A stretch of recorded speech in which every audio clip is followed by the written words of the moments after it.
Welcome back, everyone, to episode number 22 of the Tricks and Traps Speedrun.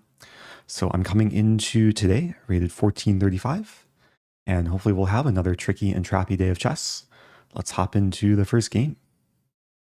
Okay, first opponent, playing Sheriff Hosni. And I'll play King's Pawn, have a Bishop's opening. I'm going to play Knight to C6. I usually play Knight F6, but sometimes there's more flexibility, like some F5 gambits. But I think in this case, I'll play a 2 knights, inviting the beginning of the fried liver.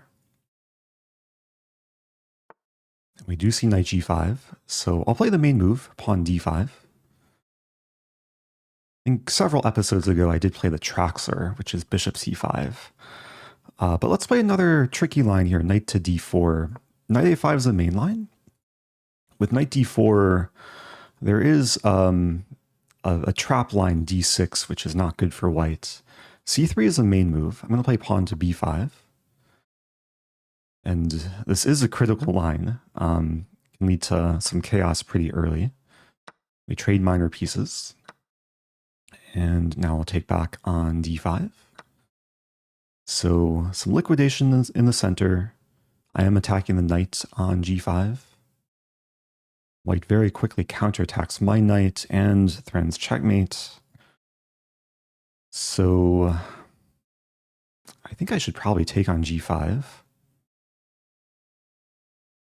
And it's going to be another trade. I'm going to play rook b8 here. Some idea of bishop to b7. Not too scared of this because I can take on g2.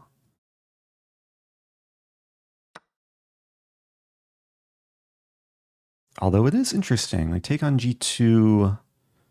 I guess there's no queen c6 because I cover the check. So, okay, let's go for this. Yeah, pretty crazy opening to start the episode. But I'm feeling very good. It's an open position. It's my move, so I can probably generate some initiative. And one of the first moves that come to mind here is rook to b4. Attacking the queen and setting up rook e4. And this might just be winning. Queen c6, I take it. If queen takes e7, rook e4 forces king d1. Okay, here I win the queen. And now the bishop. No mercy. Yeah, this queen went on a small rampage. And it does continue. I'll take the pawn with check.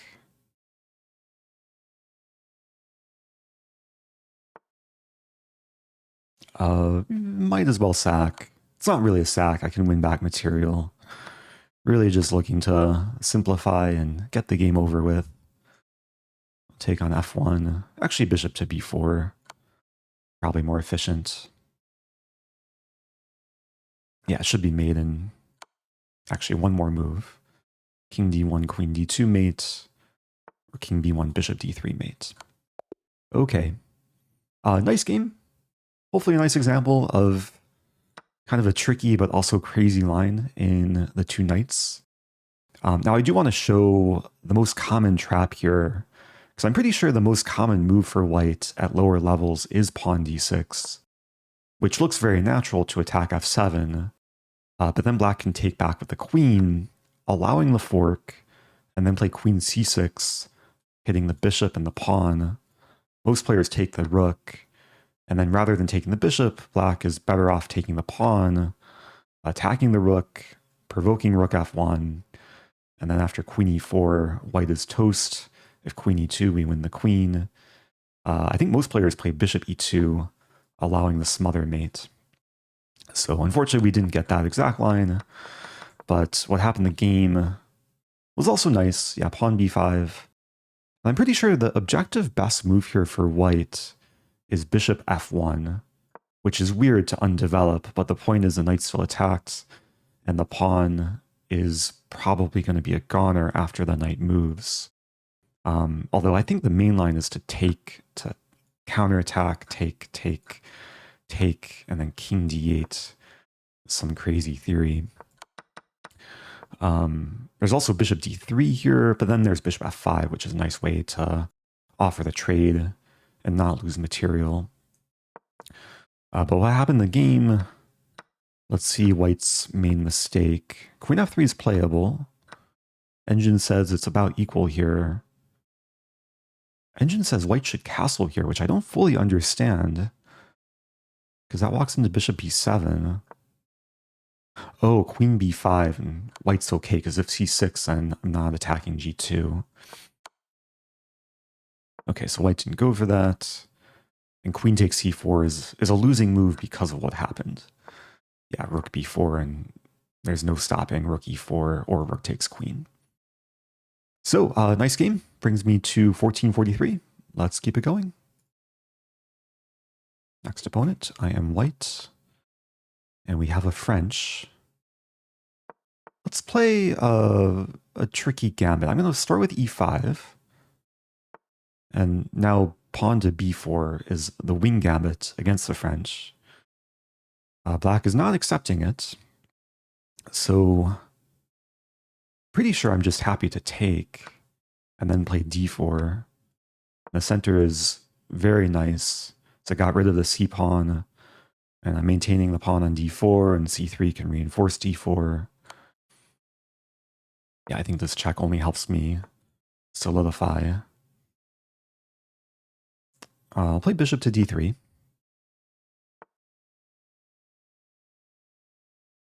So queen b6, very typical French move to pressure the center. In this case, I don't think it does that much. Debating between knight a3 or bishop a3. Actually, knight a3 is just a blunder. Yeah, bishop takes c3. I'll play bishop a3. Nice diagonal for the dark sword bishop. There's knight e7. Maybe to get ready to castle. But in this structure, if that castles too early, there is potential for the Greek gift sacrifice. Oh, there's knight takes d4, which I didn't quite see because my c-pawn's pinned. Unfortunately for black, this doesn't work. Queen takes d4, bishop b5 will win the queen, which is actually a common tactical pattern in the French. And yeah, it seems like my opponent was realizing the issue there. So now black is threatening to take because this isn't check. So probably worth just castling. Or knight back to f3. Looking for ways to continue the trickiness. If castling, there is bishop c3 and then takes. So I'm going to play knight to f3. Life is pretty good here. Rook to d8. I think rook c8 may have been a bit more natural.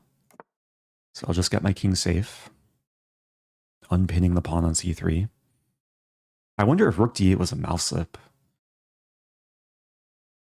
Yeah, because the rook clearly belongs on the half-open file. Now what to do? Wonder if I can somehow sack the pawn. Yeah, to be honest, I really don't care about this pawn. I'm just going to improve. Bishop d6. Nice square for the bishop. And I think the way to win quickly here is for the position to open up a bit. And by losing the pawn, the file fully opens. So I'm going to try and take over the c file. Yeah, it's a problem for black that it's so hard to castle, so this rook is going to be stuck for a while longer. I'm considering this move, queen a4, to sack the queen, but okay, I think I'm better off just taking first. And now maybe queen a4.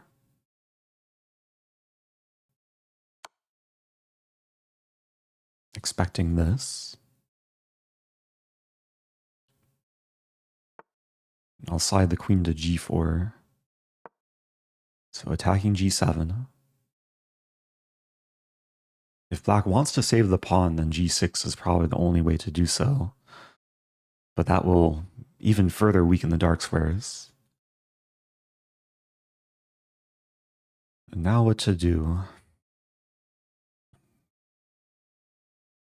And there's queen h4. Maybe queen f4. Idea of just knight g5 and going after this. I also prevented knight h6, even though black still played knight h6. But it was already a very difficult position for black. Queen g7 is incoming. And that's mate. Okay, nice game. Hopefully a nice example of how to play this opening, especially when black declines the gambit. If black accepted and takes on b4, then I would have played a3. And this would have been one of the main lines. If black takes again, I would take the bishop. And white can get kind of a similar pawn center with d4 and c3 coming, along with bishop d3. And there's also the idea here of knight b5 into d6, which is actually hard for black to stop if a6 or still knight b5 with a pin on the a file. And I think this is already very good for white. So yeah, what happened in the game was also very pleasant. And of course, black should not take on d4 just to show if takes, bishop b5 wins the queen. So let's keep it going up to 1451. We'll do another. Playing Cyril 21.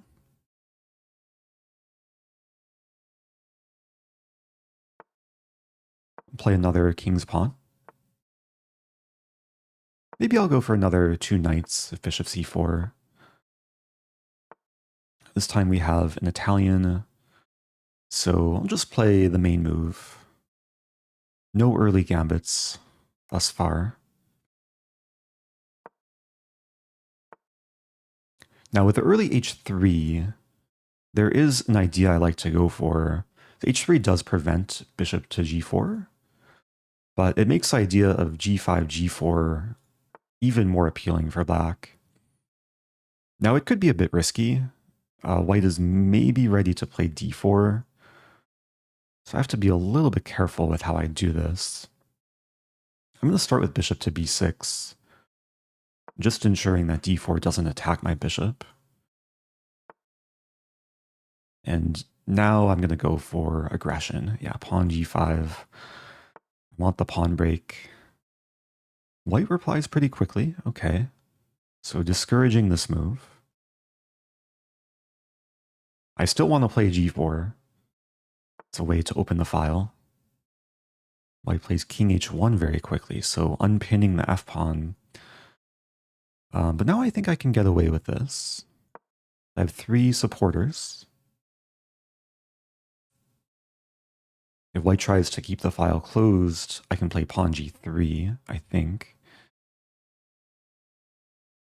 Although g3 might backfire, there's takes and there's some pressure on the f-file for white. g3 would be more of a threat if the king were still on g1, with the f-pawn being pinned.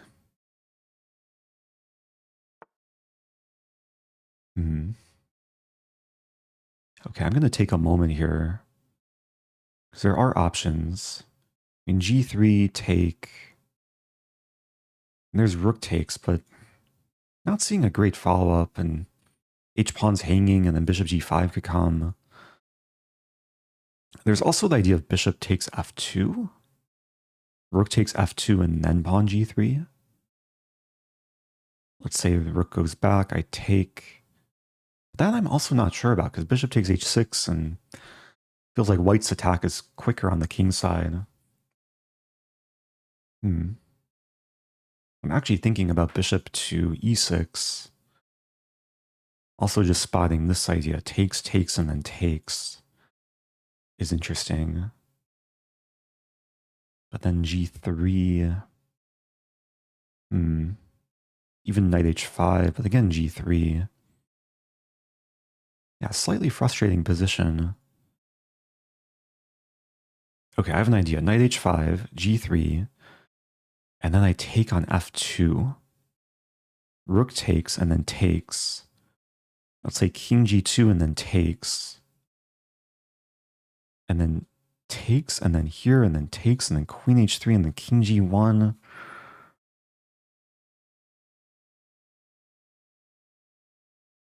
It's tempting. I would sack a rook and a bishop, but I don't see the follow-up.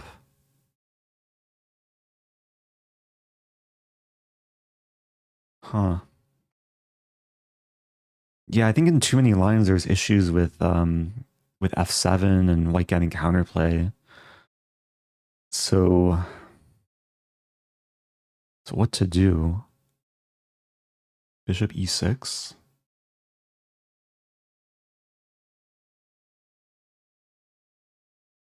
Or what about this, and queen f6?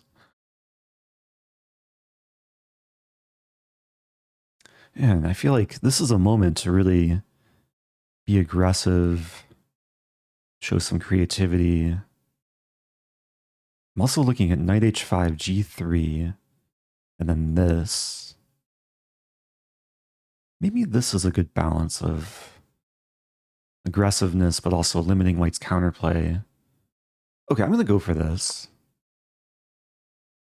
Now, I still have the option of going into this crazy, crazy line, but I think it's too risky for me. Like, takes.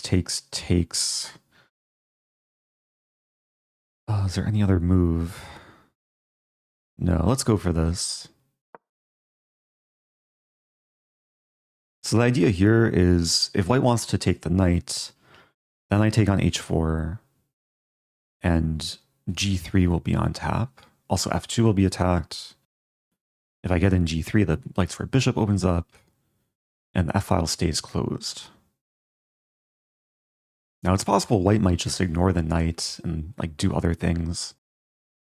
But then maybe I can go into h3 and target f2. It's interesting. And white is finally slowing down. Okay, takes with bishop, so now I get the pawn to f4. Yeah, g4 is well supported. And it's probably not good for white to take back, allowing queen takes h4. So d4, so blocking the bishop, taking over the center. And yeah, taking really only helps white. So a pawn f3 might be the most attractive option. And the position might close down. There's also this. Or queen f6 even.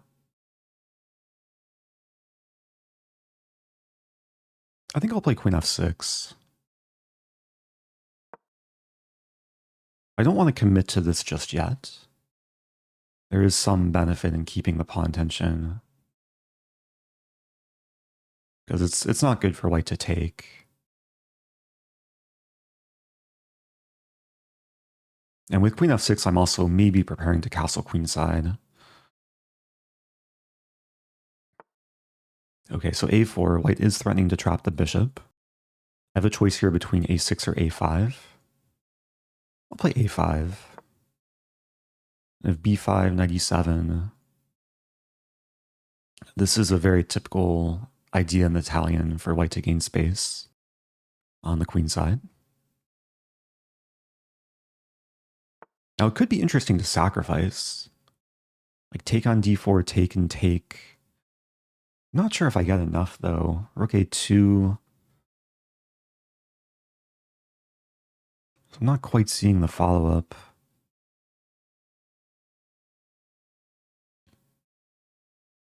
Yeah, let's keep the knight.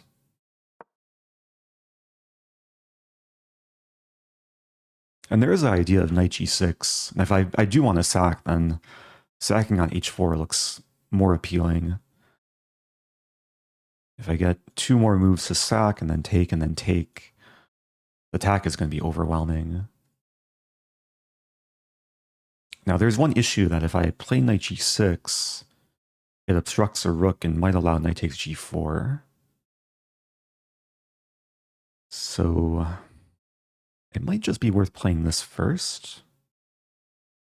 Yeah, reinforcing g4. Knight a3 does develop the knight and maybe gets a rook to have more breathing room, but it doesn't really do that much. Maybe one wants to play like this and then knight c4. But it looks like my kingside play is going to be much quicker.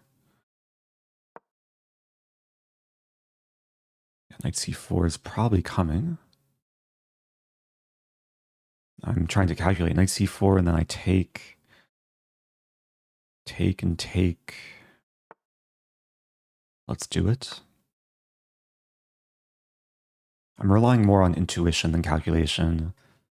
I just see the ideas of g3 and or f3. Now, white probably shouldn't take the knight. White should probably just leave the knight here. But they do take it. Now, g3 is a monster threat. I'm not seeing how white deals with it. I mean, maybe rook a2, so then after g3 takes, the rook has some scope. But at the very least, I should win back the piece.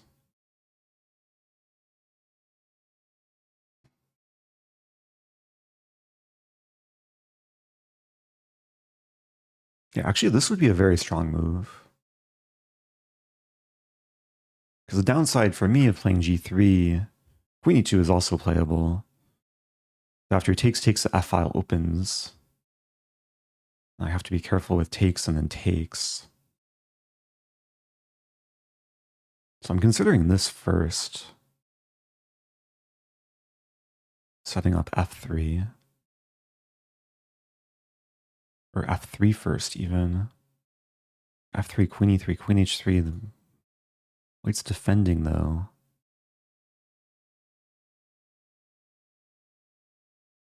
Yeah, I'm going to play this first. We're both getting low on time. So I'm threatening this. I think white has to do this, or maybe this.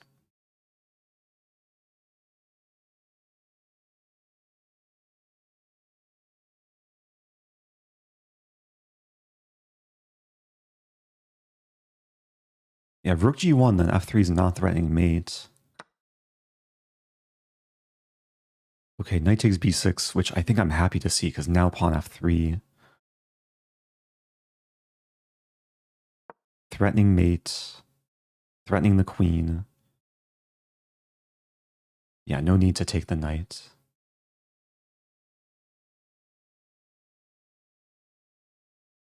Oh, it's not over, though. There's still rook g1. Take and then take. It's actually a crazy position. And this is the only move to survive. But I should be doing well there, I think. Here, take. There's even rook g3 first. Oh, but then I take the rook and then take the knight. Very interesting game. It felt like a very high-level game, too. My opponent played probably much above their rating. Oh, there's also this. Takes and then queen c4. So maybe I shouldn't take, because bishop b6 takes with check, and then rook g1 in the very end. So if bishop takes f7, I might just play king f8, ensuring the queen can't escape with check.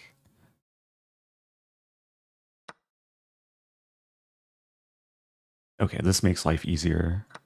So now I'm still threatening mate, the g file opens, and it should be force mate, actually. Like rook g1, I have rook g2. And too much attacking power. Yeah, there's one move to delay the checkmates.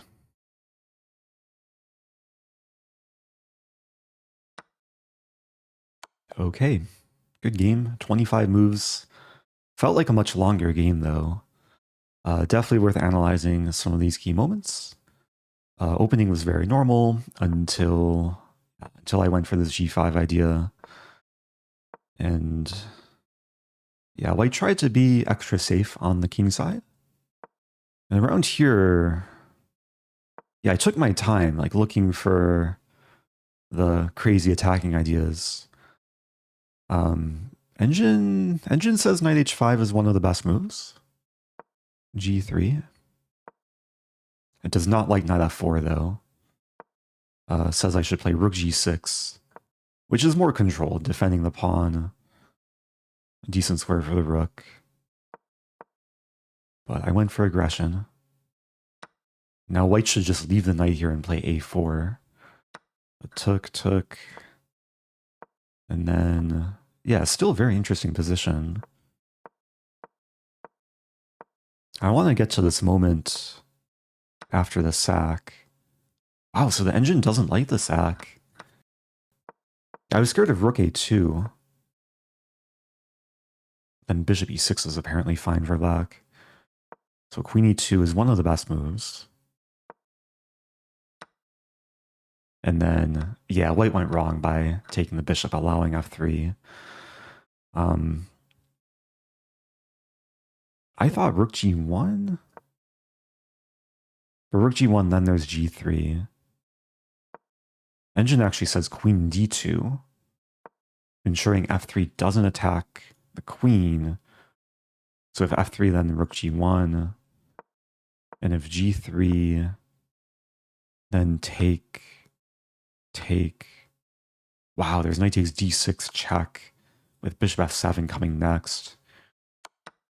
Yeah, if white played more precisely, I could have been in trouble, but there's some very hard engine moves to find, especially like queen d2 having just moved to e2. It's not easy to consider. Then of course, yeah, what happened in the game was nice. If white plays rook g1, take. I wasn't 100% sure about this line. But there's this, hitting this and this. Yeah, that's also defending this. So, okay, nice game. Up to 1459. Let's do another. Playing Guacho. Play pawn e4. And I saw a request recently for a Belgrade Gambit, which starts as a 4-knight Scotch.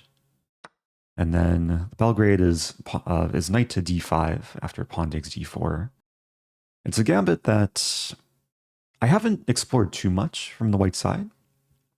I have studied a little bit from the black side. I think that one of the main lines is knight b4.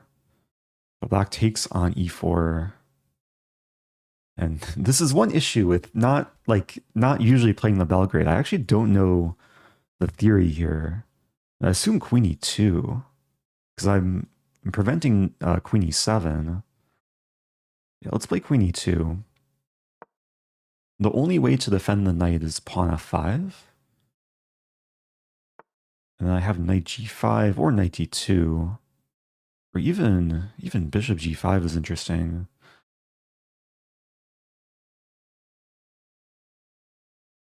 I'm going to take a moment here. Bishop g5. I'm just calculating like bishop g5, bishop e7, and then take. But then this line is unpinned and there's ideas of knight takes g5.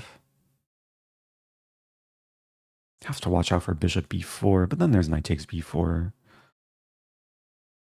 I'm also a little bit curious about like bishop g5, bishop here. I guess knight takes d4 doesn't work though. Okay, I'm going to play knight g5. And not only am I adding another attacker to e4, I'm also preparing f3 to maybe just win the piece. I'm also unleashing the queen Like if pawn h6, it's forced checkmate. So knight e7, okay.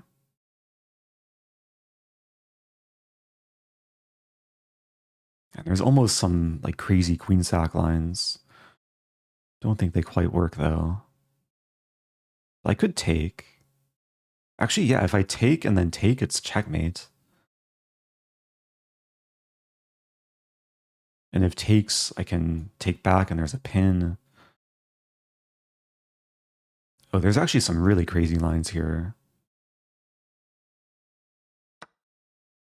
Okay, well, this is kind of one of them. Knight d6 checkmate. That's double check. And there's no way to block a double check. I control f7 with a knight. So 9-move win. I think I'll end it there. Nice game in the Belgrade. I kind of stumbled into probably what is one of the many traps in the Belgrade, along with my opponent. It's always nice to stumble into the winning side of an opening trap. I'll quickly check with the engine, see if anything was missed from my side. Engine actually prefers bishop d3, but queen e2 is probably the trickier move. And black is okay here after pawn d3. Interesting. C takes d3, knight d4. Oh, but this is just a crazy, crazy line. Queen h5, g6, and then queen h4. Maybe this is some like deep Belgrade Gambit theory. But knight e7 was a big mistake. And then taking was an even bigger mistake. Okay. So I'm ending this episode at 1466. Hope you guys enjoyed the chess today. If you have questions, leave them below. If you have any more opening or Gambit suggestions, also leave them below. And do subscribe, and I'll see you guys soon.